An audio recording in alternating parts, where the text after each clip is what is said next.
Bueno, pues ya salí. Nos han echado del teatro a todos. Es tarde. He llorado como una magdalena. Me cago en la puta.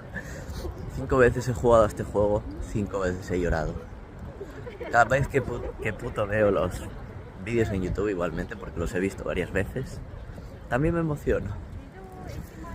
Y dije, bueno, pues a ver qué pasa hoy en la obra de teatro. Y me da igual, o sea, es que me sé la historia de arriba abajo. Y me emociono.